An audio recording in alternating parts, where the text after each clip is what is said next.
नमस्कार। ईपीएस 95 पेंशनधारकों, 16 फरवरी 2024 को सीपीएफसी के साथ एक महत्वपूर्ण बैठक हुई। इस बैठक में एनएसी को आश्वासन दिया गया था कि 5 दिन बाद प्रस्ताव को फाइनल करने के लिए एक बैठक होगी। इसी बैठक पर सभी पेंशनधारकों की नज़र टिकी हुई है। पिछले हफ्ते क्या क्या महत्वपूर्ण प्रयास हुए, उस पर एनएसी के राष्ट्रीय स्तर की जूम मीटिंग हुई। इस मीटिंग में विचार विमर्श करने के बाद आगे की रणनीति तय की गई। इन सभी चीज़ों को जानने के लिए अगर इस चैनल पे आप नए हैं तो चैनल को सब्सक्राइब कर लेंगे और वीडियो को लाइक कर देंगे। आपको दिल्ली में हुई मीटिंग की जानकारी लगातार इस चैनल के माध्यम से दी जा रही है। दोस्तों, हाई लेवल की बैठक की शुरुआत जंतर मंतर पर हो रहे क्रमिक अनशन के बाद हुई। दोस्तों, पहली बैठक 9 फरवरी को मथुरा सांसद हेमा मालिनी जी की पहल पर श्रम सचिव जी के साथ हुई। इसमें 15 फरवरी को एनएसी से और ईपीएफओ से पेंशन बढ़ोतरी के प्रस्ताव को देने के लिए दिशा निर्देश दिए गए हैं।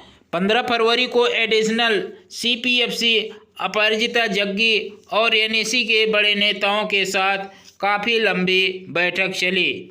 सभी प्रस्तावों पर गंभीरतापूर्वक विचार विमर्श किया गया। उसके बाद 16 फरवरी को सीपीएफसी नीलम समीर राव जी के साथ कमांडर अशोक रावत जी के नेतृत्व में एनएसी की बैठक हुई और एक दिन पूर्व प्रस्तावों पर चर्चा हुई थी।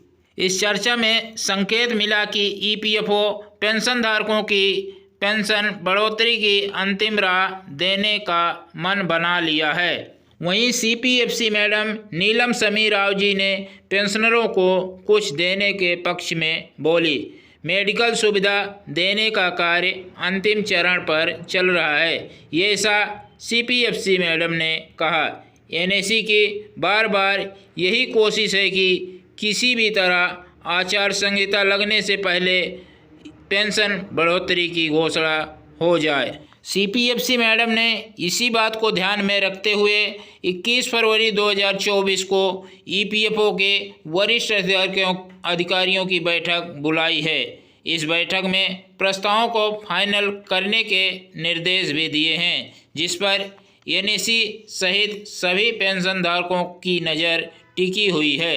10 फरवरी 2024 को सीबीटी की बैठक में न्यूनतम पेंशन बढ़ोतरी का मुद्दा नहीं रखा जा रहा है। इसकी भनक एनएसी को 9 फरवरी को श्रम सचिव के साथ हुई बैठक में ही लग गई थी। इसलिए राष्ट्रीय महासचिव वीरेंद्र सिंह राजावत और राष्ट्रीय सचिव रमेश बहुगुणा जी के नेतृत्व में दिल्ली से द्वारिका स्थित सीबीटी स्थल पर पहुंचकर कई सीबीटी मेंबर से मुलाकात कर एनएसी का पत्र भी सौंपा गया है और उस पर मिनिमम पेंशन देने का दबाव भी बनाया जा रहा है, जिससे कि ईपीएस 95 पेंशनधारकों को मिनिमम पेंशन मिल सके।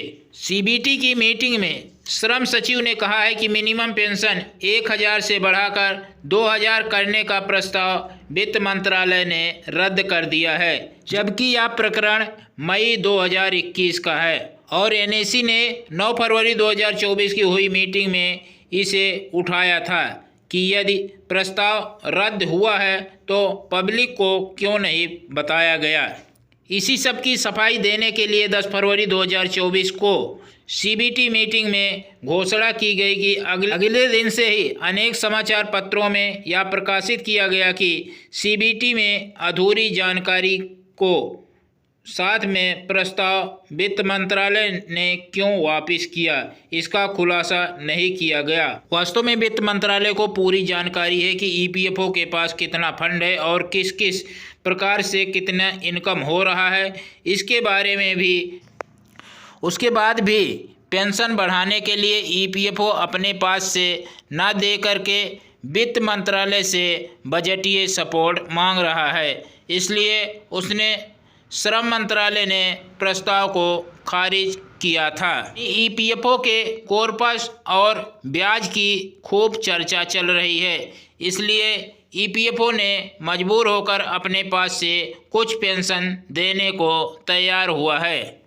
16 फरवरी 2024 को सीपीएफसी ऑफिस में नवनियुक्त सीबीटी मेंबर हरेंद्र मेहता जी से पेंशन मामले पर विस्तार से चर्चा हुई तो हरेंद्र मेहता जी ने पेंशनरों के पक्ष में दिखे। उन्होंने पेंशनरों के समर्थन का वादा किया। उन्हें भी सीबीटी मेंबर वाला पत्र दिया गया।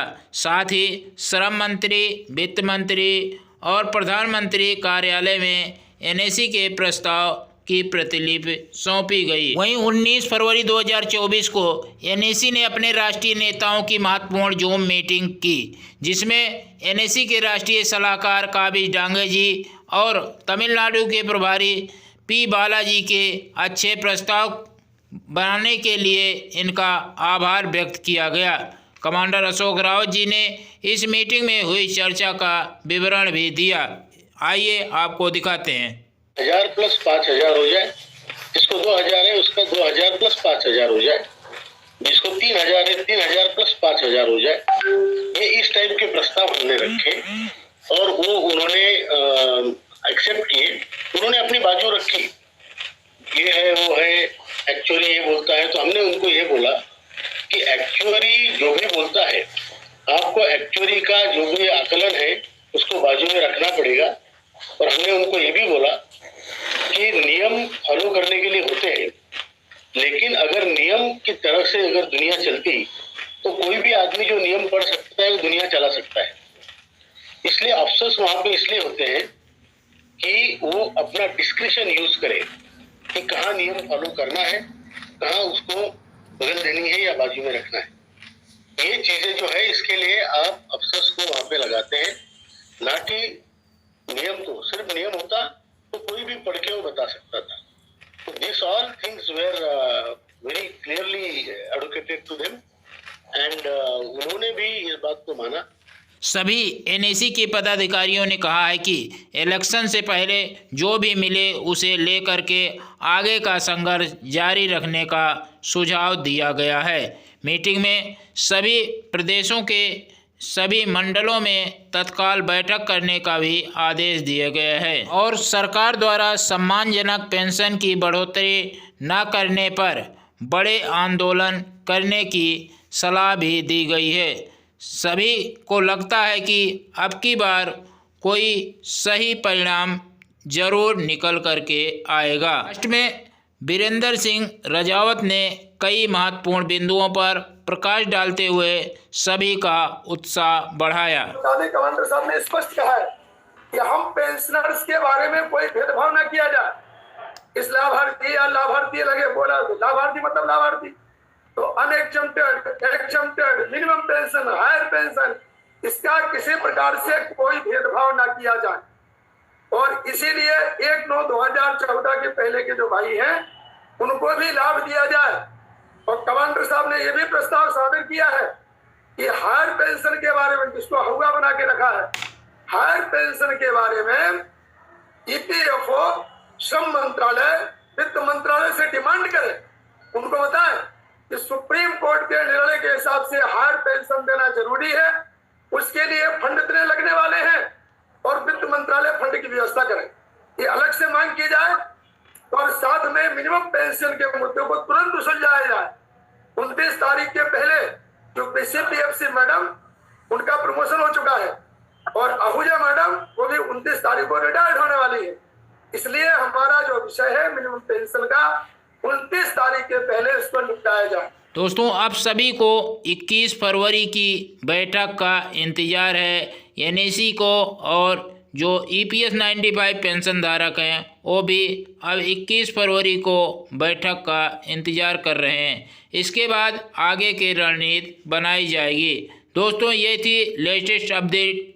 यदि पसंद आई वीडियो को लाइक करेंगे, चैनल पर नए हैं चैनल सब्सक्राइब कर लेंगे।